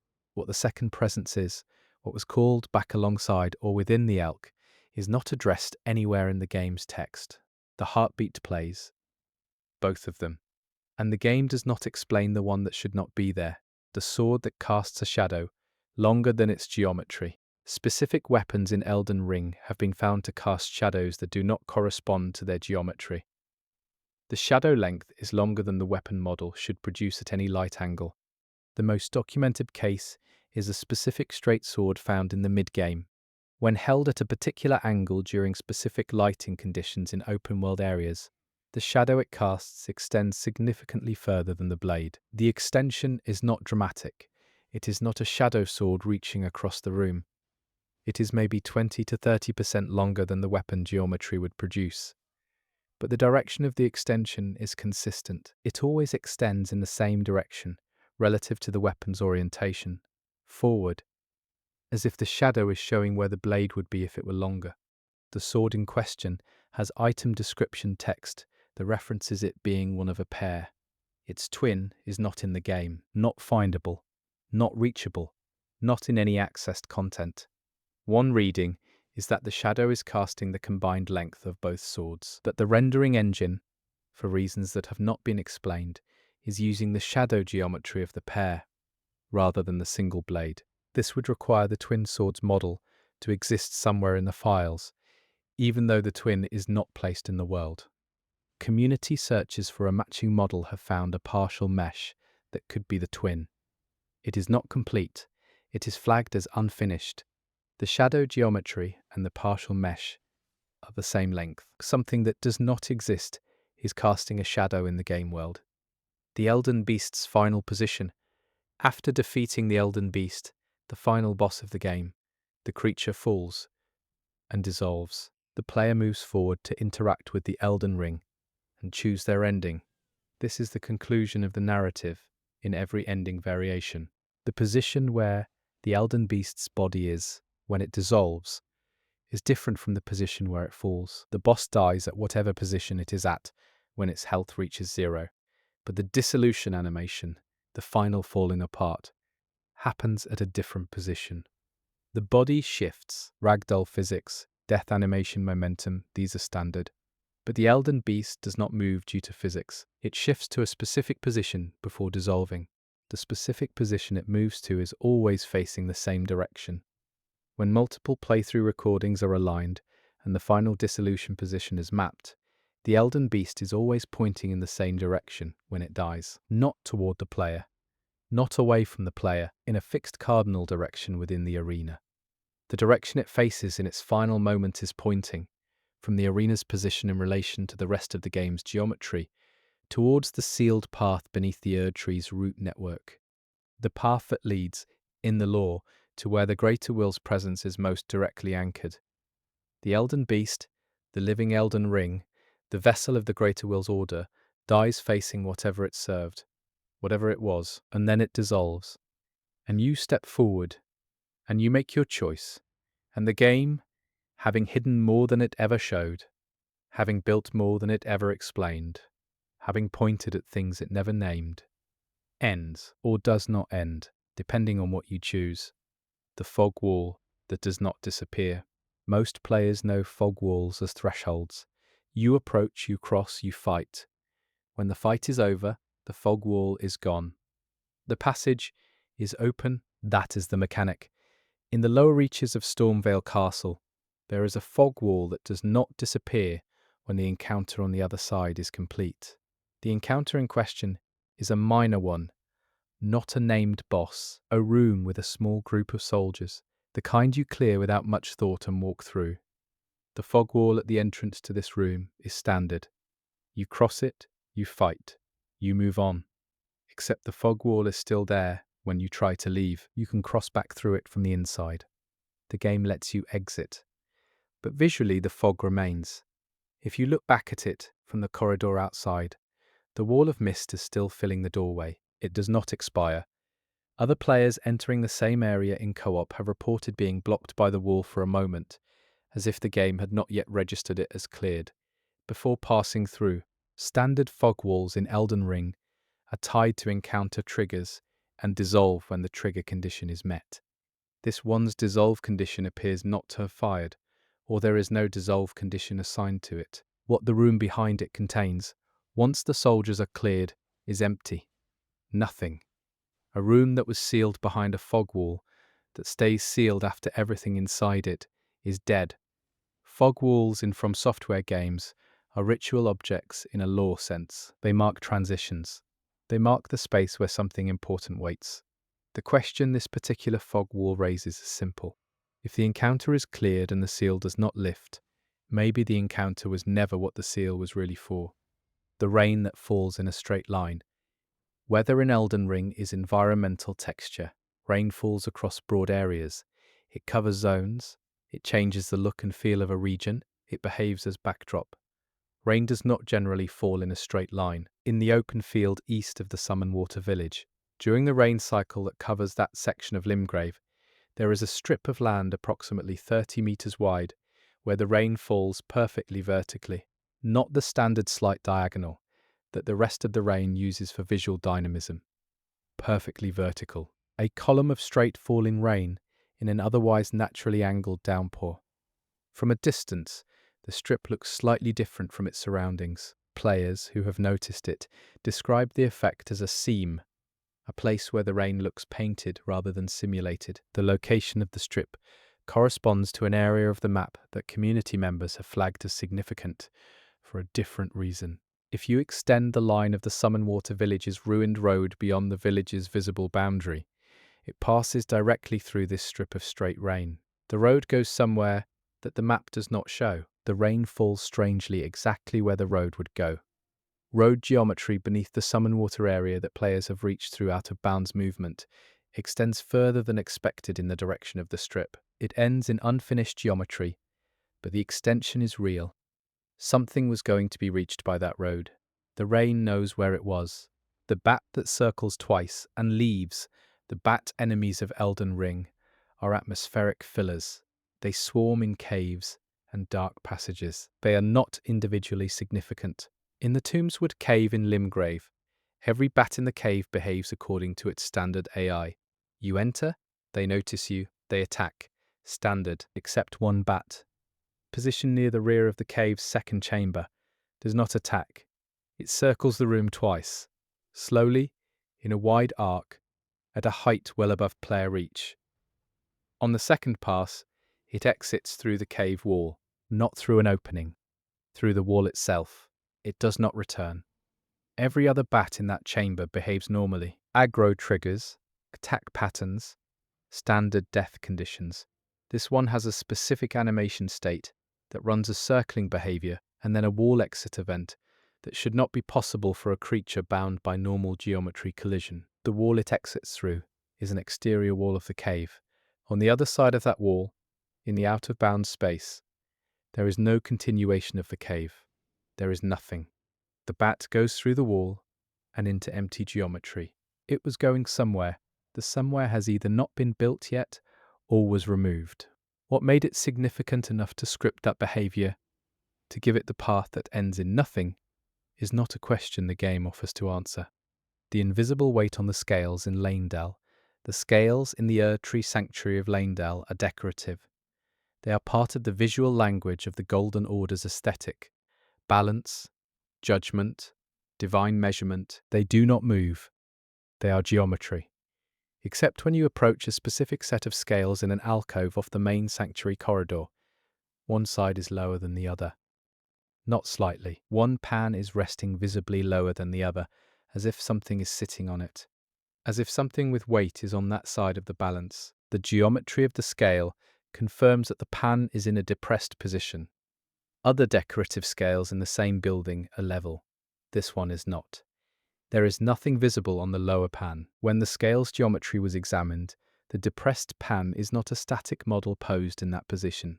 The pan exists in a physics state, suggesting a load is applied to it. In the game's simulation, something is resting there that the rendering pipeline is not drawing.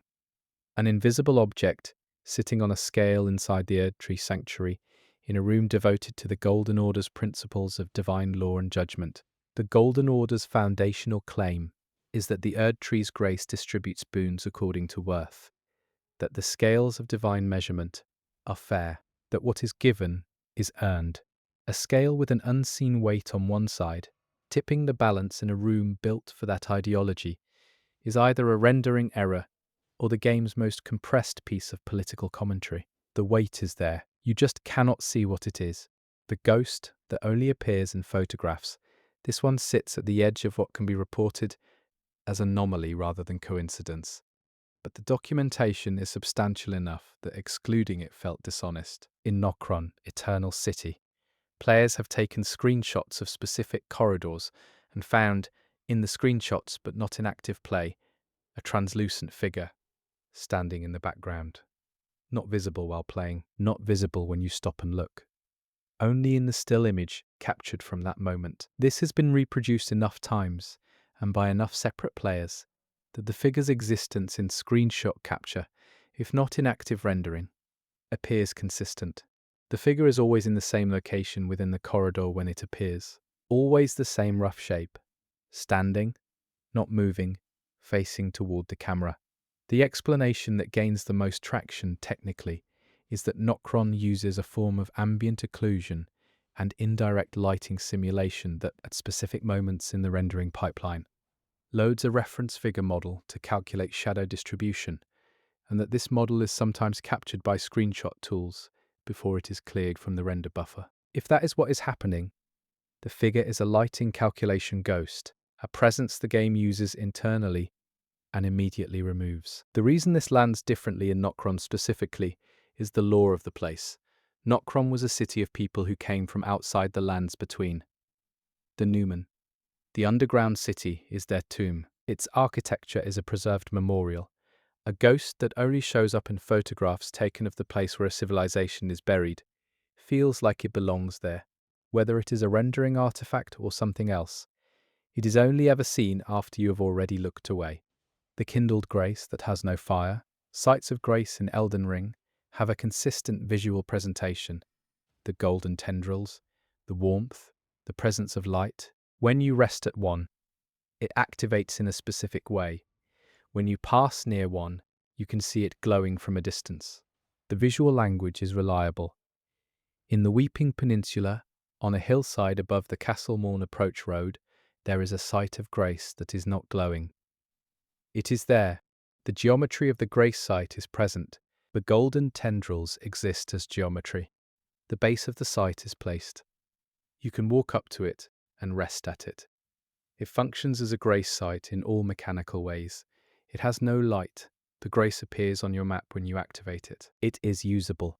But visually, from any distance and under any lighting condition, the grace site produces no illumination. The tendrils do not glow.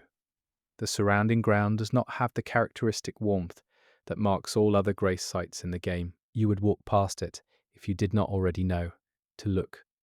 Other grace sites in the Weeping Peninsula are visible from significant distances. This one is invisible as a grace until you are standing on top of it. The lore of grace describes it as guidance from the Erd Tree. It calls to the Tarnished. It lights the way. The standard grace site is a beacon by design. One grace site that does not call, does not light, does not broadcast itself at all, but still functions, still catches the Tarnished who finds it on their own, suggests either a render error on a single asset or a grace that is doing something different from the others, being found instead of doing the finding. The arrow that travels too far. Projectile behavior in Elden Ring follows consistent rules. Arrows, bolts, thrown items, they have range limits. They drop off. They disappear when their maximum distance is reached. In the open area near the windmill village in the Altus Plateau, there is a location where arrows do not follow these rules. If you fire an arrow in the direction of the village from a specific distance outside it, the arrow travels significantly further than its maximum range should allow. Not double the range, further than that. The arrow continues past the point where projectile despawn should occur, and keeps going until it either strikes something or goes out of view. The first assumption is a collision detection gap in the geometry, a space where the projectile system does not have a surface to register, and so the despawn timer extends. This happens in other games, but the direction matters. The arrow only extends its range when fired toward a specific area on the village's far side. Arrows fired in other directions from the same position despawn normally. The area the arrow travels toward is a structure in the village that contains nothing of note. A building? No items? No enemies inside? Standard village geometry. The building is not architecturally unusual, except that it is the only structure in the windmill village that is fully enclosed. Every other building has an open wall or collapsed section. This one is sealed. An arrow that travels further than it should toward a sealed building that contains nothing. Something is on the other side of that wall that the projectile system treats as further away than the geometry suggests. The sound of footsteps in the Siofra River before you enter. The Siofra River well is an elevator entrance that drops you from the surface of Limgrave into the underground river region below. The descent takes a specific amount of time. When the elevator reaches the bottom, the ambient audio of the Siofra River begins. It should begin when you arrive. Players have documented a sound event that occurs during the elevator descent, before the Siofra River level has technically loaded in full. That is, a footstep. A single footstep stone surface somewhere below. The timing of the sound is consistent enough across recordings that it appears in every instance of the descent at approximately the same moment, about 2/3 of the way down. It is one footstep, then silence. Then the elevator arrives and the Siofra's ambient sound begins properly. The footstep audio is consistent with the surface material type of the Siofra River's stone floors. Not a surface type from the Limgrave level above, a surface type from below. Something in the Siofra River made one footstep while you were descending to it, and then stopped. The Siofra River is described in the lore as a place of unusual temporal properties, a region where the barrier between the surface world and something older and deeper is thin. The creatures that inhabit it, the ghostly figures that move through their rituals, are echoes of something that was once alive there. Whether the footstep is a stray audio event loading prematurely, or whether it is the sound of something that knew you were coming, is a question the game loads into your ears and then never addresses again. The painting whose subject is wearing the wrong crown. Elden Ring's painted worlds and painted landscapes are a From Software tradition. The Painted World questline, Siofra's sky paintings, the artwork scattered through the major castles, all carry the game's lore in visual shorthand. In the Divine Tower of East Altus, there are several large painted panels depicting figures from the Golden Order, regal compositions, formal poses, the established visual language of divine authority. One of these panels depicts a crowned figure seated on a throne. The figure's crown is Rom. The crown in the painting does not match any crown associated with established Golden Order royalty. The Elden Lord crown, the various royal headpieces associated with Marika's children, none of them match what the painted figure is wearing. The painted crown has a different number of points, a different proportional shape, and a detail at its front that looks like an eye.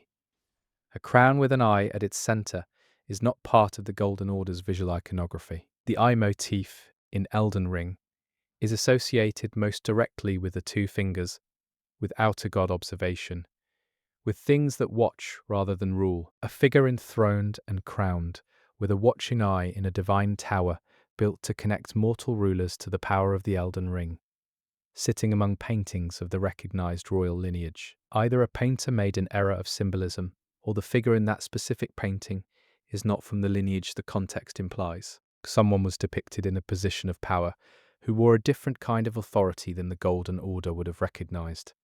Who was seated on that throne before the current age arranged things the way it wanted them arranged? The player character's shadow at high noon. This is one of the strangest reports because it is so purely visual and because it requires a very specific set of conditions to see. In Elden Ring, shadows are calculated based on light source position relative to geometry. At the in-game equivalent of high noon, shadows should be at their shortest, compressed directly beneath the casting object, pointing almost straight down. For the player character, at the specific point in the in-game day cycle that corresponds to true noon, the shadow does not compress. It stays long.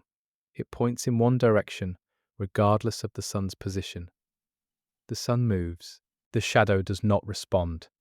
This has been documented in Limgrave's open areas where shadow behavior is most visible. Multiple players, multiple character builds, multiple weapon and armor configurations. The shadow at noon ignores the light source and points in a fixed direction. The direction the noon shadow points is not random.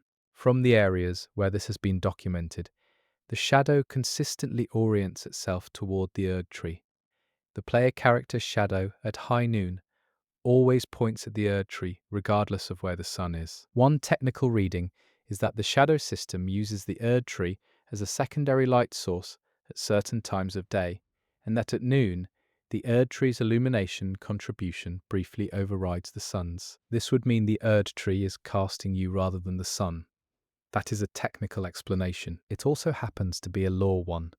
The Tarnished's entire existence is defined by their relationship to grace, to the Erd tree, to the direction they are pointed by a force they did not choose. The shadow at noon, showing what you actually belong to, rather than what the sky is doing, is the kind of detail you either read as a rendering quirk or as everything the game is about.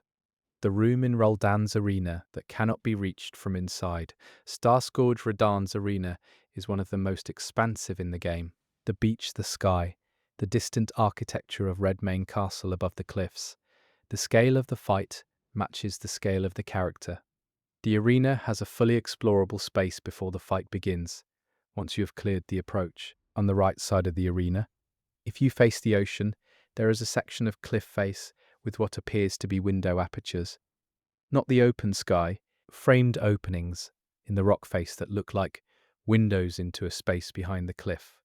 From inside the arena, those windows cannot be reached. The cliff is a boundary wall. From outside the arena, using wall clip techniques to approach the exterior of that cliff, there is a room behind the windows, small, stone, interior surfaces fully textured, a single piece of furniture that looks like a low bench or altar. The room has no door, no connection to either the arena or the exterior path. It exists, fully enclosed in the cliff, with windows that look into the arena, but no entry from any direction. Whatever the room was built for, or whatever was put inside it, was not meant to be accessed. The windows into the arena were not for the player to look through. They were for whatever was in the room to look out. Radahn's fight is public in a narrative sense. The festival of combat. Players are summoned from across time to bring the fallen demigod his deserved death. The audience, in lore terms, is vast. A sealed room with a view of the arena has one implied occupant, an observer who was given a window and no door, who watched what happened on that beach from behind stone, and was not meant to leave. The tree root that moves against the wind. Across the open fields of Liurnia, the vegetation responds to the wind. Grass moves, trees shift. The environmental motion creates a sense of a living world in motion. This is standard, procedurally driven. At the base of the broken arches, near the Liurnia lakeshore site of Grace, one of the large Erd tree roots that has broken through the surface is partially exposed. The root moves, not with the wind, against it. When the environmental wind simulation pushes the grass and minor foliage in one direction, this root section moves in the opposite direction. It is subtle, a slow, low oscillation that most players do not notice because roots are not expected to be dynamic objects. The root's movement is on a cycle that does not sync to the wind pattern. It has its own rhythm. Erd tree roots in the lore are described as living conduits, extensions of the tree's will, carriers of golden grace through the soil of the lands between. They are not entirely inert.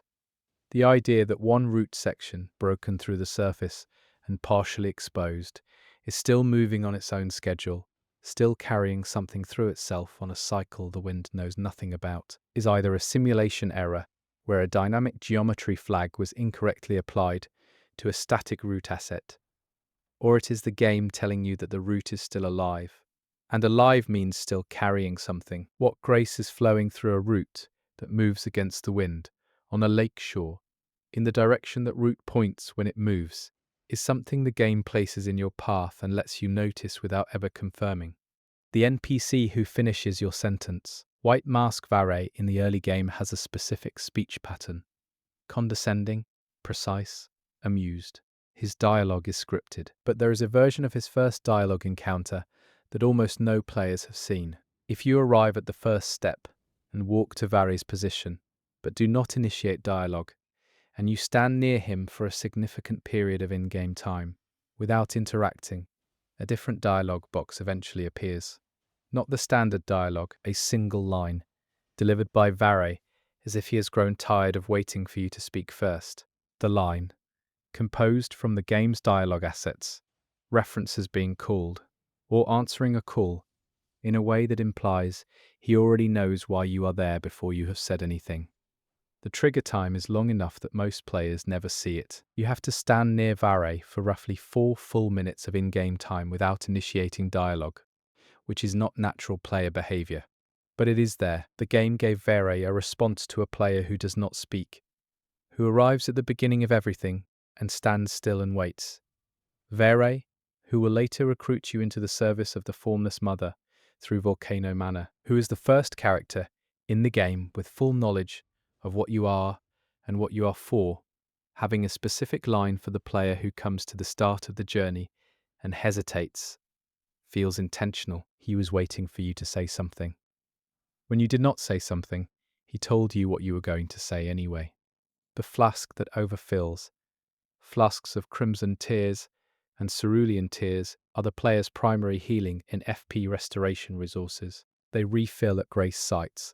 They have a set number of uses, modified by sacred tears, and they behave completely predictably, except under one documented set of conditions. If you rest at the grace site in the fourth church of Marika, immediately after using your last charge of both flasks simultaneously, within a very narrow timing window where both flasks reach zero before the rest animation begins, the flasks refill to one charge more than their current maximum.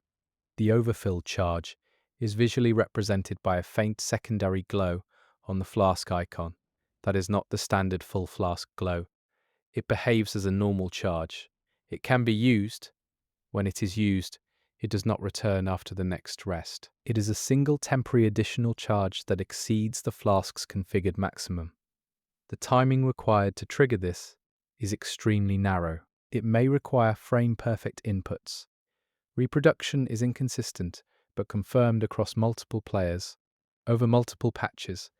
What makes this anomaly significant beyond being an obscure mechanic edge case is the location. The fourth church of Marika, churches of Marika, are associated with sacred tears, with the direct blessing of the deity who shaped the lands between. The fourth church specifically sits in a remote area of the Weeping Peninsula, away from the major roads, more isolated than the others. A flask that briefly exceeds what is possible by one additional charge, when emptied, and then immediately blessed at one of the most remote of Marika's churches, is either a float precision edge case in the game's resource management code, or evidence that Marika's individual graces are not uniform, that some of her churches hold something more than the others, that the most remote blessing might also be the most complete. The sound the statue of Marika makes at midnight throughout the lands between. Statues of Marika serve as resurrection points. You touch them, you set your respawn location, you move on. They are functional objects with a devotional visual language. The large statue of Marika in the central courtyard of Lanedale, royal capital, does something the functional wayside statues do not. At the in-game midnight cycle, it produces a sound. It is a single tone, low, resonant, the kind of sound a large stone structure makes when thermal contraction causes it to settle. That is the simple explanation. Stone cooling at night produces sound.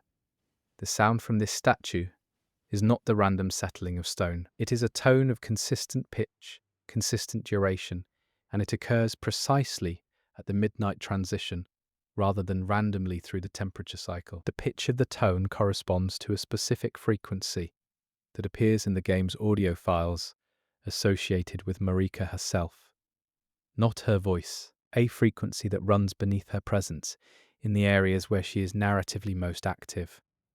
The statue of a god, at midnight, resonating at the frequency of the god it represents. Either the audio designers embedded that frequency deliberately into the settlement sound of the statue, which would be an extraordinary piece of design detail that no one is supposed to notice, or the game is suggesting that the statue and the god are not entirely separate, that something of Marika is still in the stone of her likeness, vibrating at midnight in the capital she shaped, in the frequency that belongs to her alone. The demi-human chief that bows. The demi-human chiefs are aggressive enemies. They are not peaceful. They do not negotiate. They attack. In the coastal cave in Limgrave, the demi-human chief who leads the early boss encounter of that cave is standard in every way. It fights, you kill it, you move on. But if you use a technique to remain visible to the chief without triggering its aggro, specifically by approaching to the edge of its detection range and holding still, a behavior plays that is not part of its attack animation set. The chief stops moving. It faces the player character, and it bows. A slow, deliberate lowering of the head and upper body, not an attack wind-up, not a flinch state. A bow. It holds that position for approximately 3 seconds and then returns to its idle state. If you move further into its range, it aggros normally. The bow animation is not in the chief's documented behavior tree for this encounter. It is in the character's animation set, because demi-human chief models across the game share assets, but there is no trigger condition that should be calling it here. One possibility is a leftover patrol or dialogue-adjacent behavior from a design iteration where the demi-humans had a more complex range of social behaviors, including deference to something that came close enough to trigger respect rather than fear. The question that raises is what the Tarnished represents to something old and instinct-driven. What signal a freshly arrived, grace-touched wanderer sends to a creature that reads power in ways the Golden Order never catalogued. Creatures that old often know things the world has forgotten. The chief bowed, then it went back to being an enemy. The ladder that has more rungs than its height requires. Ladders in Elden Ring are geometry. They have a set number of rungs. Their height is consistent with the distance they cover, and they are not individually unusual. In the Raya Lucaria Academy, there is a ladder in a maintenance passage that connects two of the building's lower levels. Standard service ladder. Unremarkable. It has 3 more rungs than the height it covers. The ladder extends to its destination correctly. The character climbs it at the normal rate and arrives at the upper level normally. But the visual model of the ladder, examined closely, has additional rung geometry that extends below the point where the ladder should logically meet the floor. The extra rungs go into the floor. They continue below the surface the ladder is mounted on. Out-of-bounds exploration beneath this ladder reveals that the floor geometry extends further down than the visible level. Not a basement, not a room, just floor, extending deeper into the mountain the academy is built against. The ladder is reaching towards something that was never built, or that was built and then buried under the floor geometry without being removed from the ladder model. 3 extra rungs, 45 centimeters of ladder pointing into rock. The Academy's scholars were reaching for things that the physical world had limits on. Whether the ladder, with too many rungs, is an authorial note about reaching past the visible, or a model placement error, depends entirely on how much credit you give the people who put it there. The Echo in the Volcano Manor. Volcano Manor is a place of performance. The architecture is theatrical. The NPCs are performatively welcoming. The entire premise of the location is a surface over something else. The warmth of the home is the warmth of the volcano beneath. In the main gathering hall of the manor, the room where the NPCs congregate, there is an acoustic anomaly. If you produce a loud sound in the room, a loud weapon impact on a hard surface, a spell detonation at close range, the echo returns wrong. Normal echo behavior returns sound from the hard surfaces of the room in a way that corresponds to the room's dimensions. The echo of a sound in the manor's hall should reflect the hall's size. The echo sounds like it is coming from a larger space. The return time is longer than the hall's dimensions would produce. The decay is longer. The perceived volume of the echo suggests the sound travelled further before bouncing back than any surface in the visible room would allow. Something beneath or behind the manor's walls is reflecting sound, as if there is a much larger space there.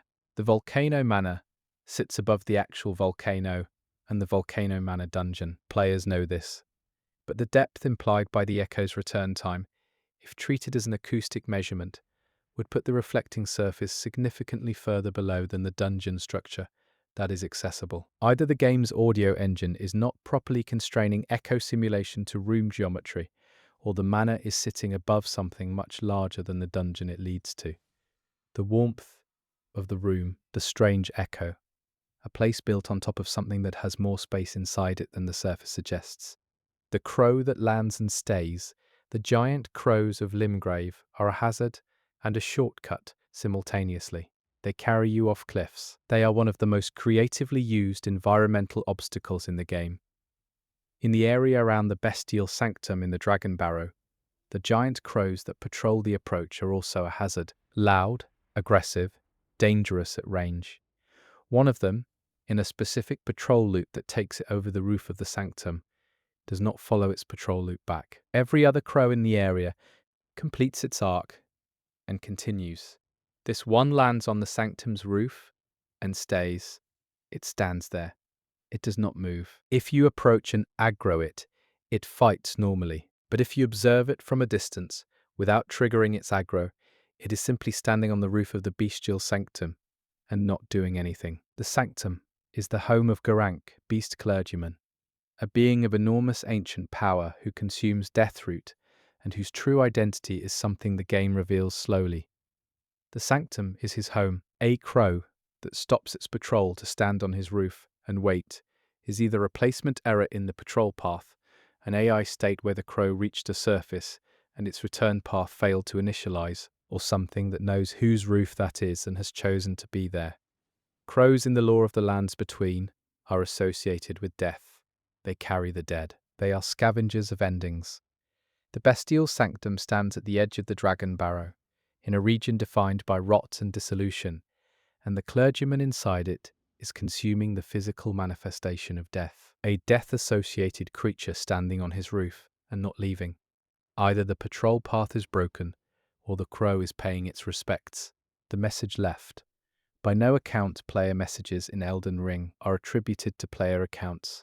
The rating system connects a message to its author. The infrastructure of the message system is fundamentally social, tied to real users. Near the lift side chamber, in the rolled route, at a specific point on the ground before the lift that takes you to the mountain tops, there is a message that, when examined, reveals no attribution, not a blank username, not an error display. The attribution field simply does not render. The message appears, can be read, can be rated, and the rating presumably goes somewhere. But the display that would show the message's origin is absent. The text of the message, assembled from the game's preset phrase components, describes something waiting at the top. Not a warning, not a joke, a description. Something is at the top, and the message is telling you so without recommending you avoid it or seek it out. Attributionless messages in Elden Ring's infrastructure should not exist. The message system requires an originating account. A message with no displayed account either comes from a special internal source, represents a data corruption in the message's record, or is functioning outside the normal message pipeline. The rolled lift takes you from the grace-covered lands to the mountain tops, from the world the Golden Order manages to the world it burned but could not bury. It is the game's most explicit transition from the known to the desolate. A message at the bottom of that lift, from no one, describing something at the top, is either a display error or a message from something that does not have an account in the way players do. Something that was in the system before the system had users. The water that remembers. In the shallow lakes of the consecrated snowfield, the water surface has a specific behavior when disturbed. You step through it. It ripples. The ripples propagate and fade. Standard fluid simulation. In one shallow pool near the entrance of the snowfield, the water ripples without you touching it. Not once. In a repeating pattern, slow ripples originating from a point just left of center in the pool, propagating outward, fading, and then starting again from the same point. No rain, no wind, no geometry collision. The pool is producing ripples in the absence of a cause. The ripple origin point, if you mark it on the pool's surface, corresponds to a depth beneath the water where there is no geometry variation. The pool floor is flat at that location. Nothing is moving below the surface. The ripple pattern's timing was measured by a player who documented it across multiple visits. The interval is not fixed. The gap between ripple sets varies slightly, but the variation follows a recognizable pattern. The intervals are not random. They are organic. Organic variation in a fluid simulation that should be deterministic means either the simulation is receiving an input that varies organically, or the game is using a noise function to simulate the appearance of an organic input that does not exist. The second option means the designers built a pool that looks like something is disturbing it from beneath because they wanted a pool that looked that way. In the consecrated snowfield, a region built around the concept of a sacred return, a sacred promise that was made and not kept. They put a pool that ripples as if something below the ice is still moving, still present, still making its mark on the surface. What is beneath the pool? What was consecrated here? And why the water still responds to it? Is the question the snowfield never fully answers. The grace that faces away, every sight of grace in Elden Ring, emits its tendrils in a specific orientation. The golden strands extend outward and upward in a pattern that, when you sit at the grace, faces you toward the next area of intended progress. This is a navigation design, pointing the player onward. Near the volcano manor's outer approach, There is a site of grace whose tendrils are oriented away from every area of the map, not toward a nearby dungeon, not toward the manor, not toward any legacy dungeon or field region.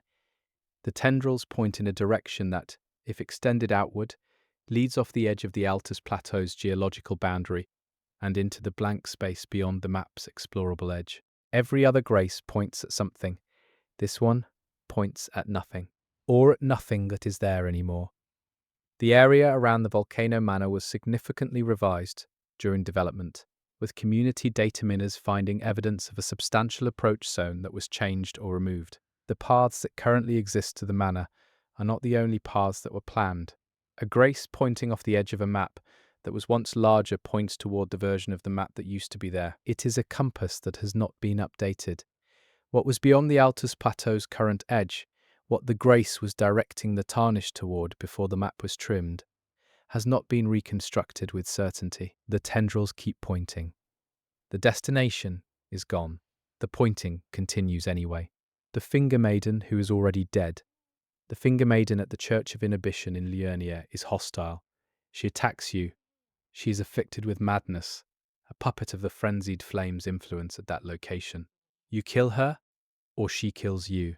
But if you reach the church, using an approach that avoids triggering her aggro state, which is possible from the Eastern approach during specific conditions, she is already in her death animation when you arrive. Not dead, as in respawned corpse, in her death animation. The specific sequence of frames that plays when an NPC dies from fatal damage. The animation that should only play as a transition, not as a held state. She is mid-death when you get there without fighting her. If you wait, the animation completes and she disappears as if killed. No item drop, no acknowledgement from the game that anything happened. If you approach her before the animation completes, she does not enter a new state. She finishes dying and is gone. One technical reading is that the aggro trigger and the death trigger are sharing a condition, and that reaching her without triggering aggro accidentally triggered the death state instead. But the Church of Inhibition is associated with the Finger Maiden faction broadly, with the guidance system the maidens represent, and with a location that the frenzied flame has turned into a trap for the unwary. A maiden who is already dying when you arrive without having touched her, who dies without explanation and disappears without trace. In a church that was meant to guide, but now only harms, is not an image the law resists. Something got there before you did. Something that did not need you to be involved.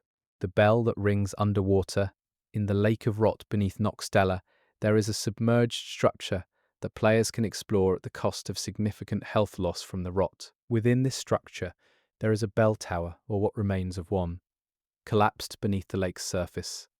The bell is still there, submerged, at the bottom of the structure's main shaft.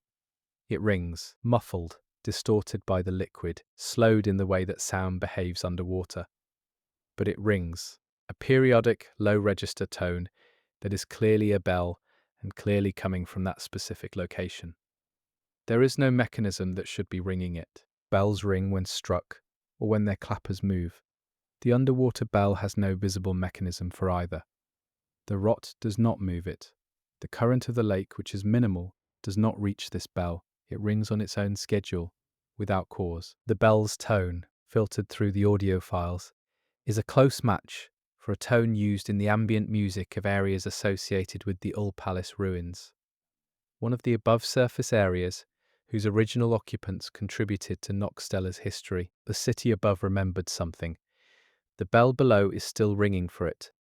What event the bell was built to mark, what ceremony or moment it was installed to commemorate, and why it is still keeping the schedule of that marking in the middle of a rot lake, is a question whose pieces the lore scatters across item descriptions without assembling. The bell does not know the ceremony is over, or it does know, and it is ringing for that reason instead. The version of Malekith you cannot fight, Malekith the Black Blade, has two phases.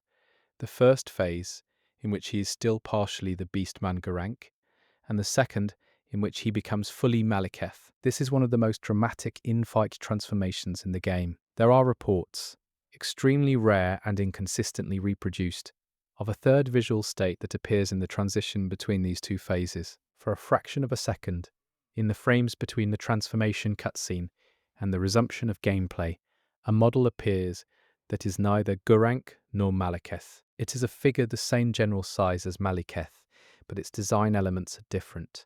No armor, no visible weapon. A shape that players who have captured it in slow motion footage describe as simpler, as if less has been added to it. The frame count of the appearance is extremely short. Most players will never see it because the eye does not catch single-frame anomalies during active gameplay. It requires recording and frame-by-frame examination.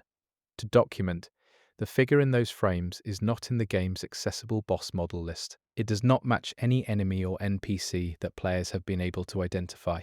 Malekith's lore describes him as the shadow of the Elden Beast's will, the keeper of the Rune of Death, a being created for a purpose before the current age's rules were established. What he was before he was Malekith, before the role was assigned to him, is not addressed. The frame between who he was and who he became shows something. It is visible for less than 1/10 of a second. But it is there, and the game, which must have put it there, put it in the one place you would only see it if you stopped and looked very carefully at the moment of transformation itself. The rain that spells something. In the heavy rain events that cover the southern portion of the Weeping Peninsula, the rain's visual density creates a texture across the player's view. Standard weather effect. You have seen it in every area that has rain. In the heaviest rain events that cover the area around the Fourth Church of Marika, specifically, a player with a background in pattern recognition noticed that the rain density, when the visual effect is paused via screenshot at specific moments in the rain cycle, shows a non-random distribution. The dense and sparse areas of the rain form, at specific moments in the cycle, a pattern that repeats. Not random weather texture, a repeating arrangement of density. The pattern, when isolated and examined, resembles script. Not a known language, not an alphabetic system anyone has matched it to, but the density variation is too structured to be stochastic rainfall simulation. The engineers of rain effects in games use noise functions to generate convincing random density variation. Noise functions produce patterns that look random but are mathematically generated. At certain phase states of the function, patterns emerge. Whether what appears in the rain near the Fourth Church of Marika is a noise artifact, an unintentional pattern created by the specific parameters of the rain simulation, or a deliberate encoding in the rain's visual texture by someone who knew how the noise function would behave, is not determinable from outside the development process, but the structure is there. And the church beneath the rain is one of Marika's most remote places of grace, in the most sorrowful region of the lands between. Something wrote something in the rain, over a church, at the edge of a weeping peninsula. No one asked whether it was meant to be read. The gravity of the Siofra pillars, the tall stone pillars in the Siofra River region, are environmental landmarks. They rise from the underground plain toward the cavern ceiling, lit by the blue flames and by the sky painting above. They are some of the game's most visually arresting geometry. If you climb to the top of the taller pillars, which is possible with patient navigation, and you drop an item from the apex, the item behaves differently depending on which pillar you are on. From most pillars, the item falls normally, drops straight down, lands on the pillar base or the surrounding ground, settles.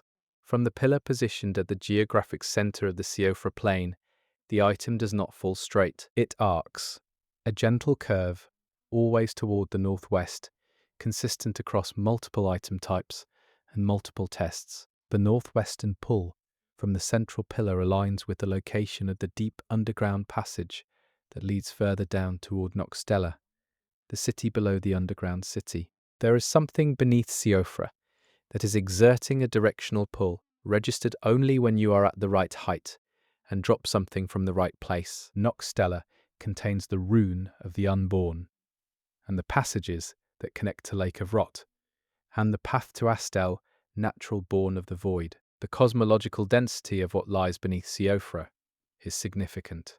The pull might be the natural born. The void is a presence, not an absence. Astel is described as having fallen from the sky and as existing in a relationship with space, that is not like the relationship of terrestrial creatures to space. A gravitational lean towards the location of a creature made of void, perceptible only from the highest point above it, is either a physics simulation artifact at the edge of the engine's collision detection accuracy, or the void is showing itself before you know to look for it. The footprint that does not belong to any creature. In the Siofra River area, the sandy patches of ground near the river's banks hold visual impressions of the creatures that cross them. The environment designers placed footprints as detail elements, large paw marks, humanoid impressions, the standard texture work of a lived world. There is a set of footprints near the eastern riverbank of Siofra that do not match any creature in the game. The impressions are large, larger than the ancestor spirit's hoofprints, but not as wide. They are bipedal, they are deep. And the spacing between steps suggests a gait that is neither the stride of the game's humanoid NPCs, nor the pace of any quadruped enemy. The footprints lead from the river toward the cliff face and stop. They do not continue on the other side of the cliff. They end at the stone. What made these footprints either walked into the cliff or walked to it and stopped. The texture work is detailed enough to rule out a misplaced asset. These are specifically designed footprint impressions that do not correspond to any creature currently in the game. They were made by something that was in the game at some point. Siofra was pulled down from the sky, before the Eternal City was above ground, before the falling stars came, before the current Elden Ring lore settled into its final shape. Different things existed in those spaces. Not all of them made it to the final game. Some of them left footprints. The rune bear that hesitates. Rune bears are among the most dangerous non-boss enemies in the game. They are aggressive, powerful, and give almost no telegraphed warning before attacks. They do not hesitate. In the forest area east of Mistwood Ruins, there is a rune bear whose patrol route takes it past a specific fallen log. Every other time through its circuit, it approaches the log, stops, and pauses for approximately 2 seconds before continuing. Not an aggro event, not a turning animation. A pause. The rune bear stops moving, faces the log, and stands still. Then it moves on. The log itself is unremarkable. No item, no inscription, no associated audio event. It is a fallen tree section. The rune bear does this on its own, without player involvement. The pause is consistent across visits. It is part of the patrol pattern. Wild creature AI in Elden Ring does not incorporate reflective behavior. Enemies patrol and aggro, they do not stop to examine specific objects in their environment. Something was on or associated with that log at some point in the design of the area. The rune bear's pause is a behavioral residue of an interaction that was built, tied to the creature's behavior tree, and then stripped of its object without removing the behavior. Or something is still there, and only the rune bear, which is old and made of rune stuff and death, can perceive it. The log sits there, the bear pays its respects. Every other time around, the area without a name, the map in Elden Ring, is named comprehensively. Every region, sub-region, landmark, dungeon, and point of grace has a name displayed when you enter it. The naming system is complete, except for one area, in the extreme south of the Weeping Peninsula. Beyond Castle Norn's southern cliffs, there is a small plateau accessible only by a narrow path that most players pass without exploring. It is not a dungeon, it is an outdoor area. It has a minor grace site.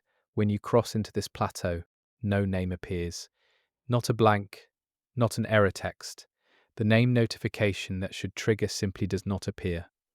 The area exists. The grace exists. You can rest there, you can fight there, you can die there. But the game has not given this place a name, or has declined to display the name it has. Every named region in the lands between is named by someone within the lore framework. Places are called what they are called because someone named them. The game's named geography is an act of knowledge, of documentation, of cultural ownership of space. A place with no name is a place that has not been claimed, or a place whose name was removed. The plateau in the south is small. It has nothing extraordinary in it.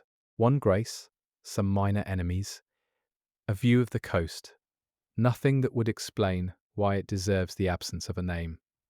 Unless the absence is the point, a place the naming system touched and then left blank, a place the world decided not to call anything. There are things in the lands between that the Golden Order chose to stop acknowledging. Removing a name is not the same as removing a thing. The thing stays. It just stops being called. The sleeping animation that plays while standing. Enemy idle animations in Elden Ring cycle between a small set of states while enemies are not engaged. Shifting weight, minor movements, the visual vocabulary of living things at rest. In the Church of Vows in Liurnia, the turtle pope, Muriel Pastor of Vows, has a specific set of idle animations consistent with his calm disposition. He shifts, he gestures mildly. He is soothing to be around, under one specific condition.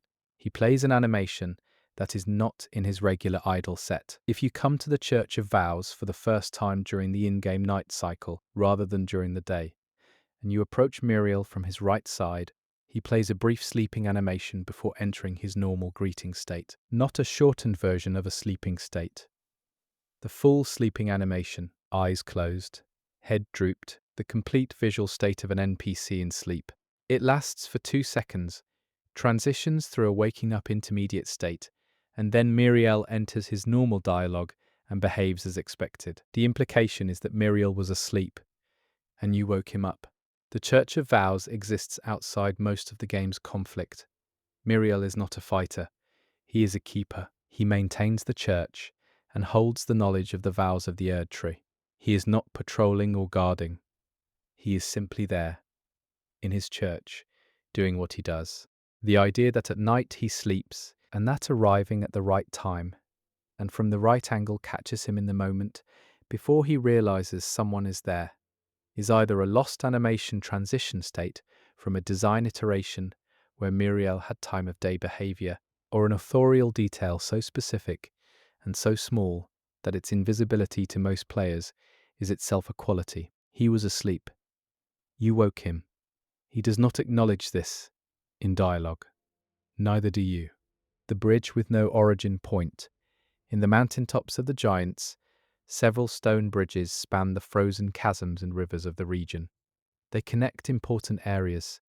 They have clear geological or architectural logic for their existence. There is one bridge in the northeastern section of the mountain tops near the area above the Giant's Forge that spans a chasm but does not appear to originate from anything on one side. Both ends of the bridge rest on solid ground that is normal. But when you approach the northern end, the architecture of the bridge simply ends at the cliff edge. No foundation, no arch base, no supporting pillar extending below the bridge surface. The bridge begins from nothing on the northern cliff. It is as if the bridge was placed there from above and settled against the rock face without being connected to it. From below, using out-of-bounds geometry access, the northern end of the bridge is indeed floating. It does not have a connection to the cliff it appears to rest against. Most players cross this bridge and never look down. The Giant's Forge is one of the most cosmologically significant locations in the game. It is where the flame of ruin is kindled. It is where the Elden Ring can be destroyed. The geography that leads to it should be intentional in its every element. A bridge that reaches the forge from one side but has no origin on the other.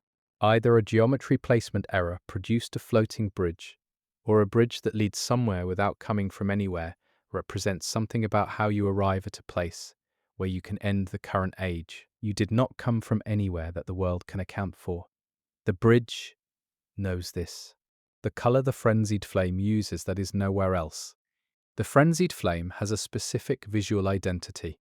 Yellow-white, frantic, the opposite of the Erdtree's organized golden light. Its fire burns differently.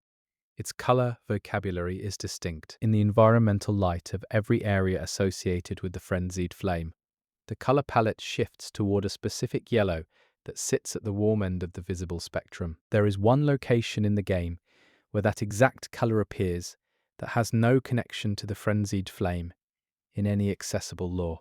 In the basement of the Stormfoot catacombs in Limgrave, a standard early game catacomb with no lore significance, There is a wall alcove in the deepest section. The alcove is empty. No item, no body, no inscription. The light in that alcove is the frenzied flame's yellow. Not a torch, not an environmental light source. The ambient light in that specific alcove, in a catacomb with no connection to the Three Fingers, or the frenzied flame, or Hieta, or any related questline. Is that colour?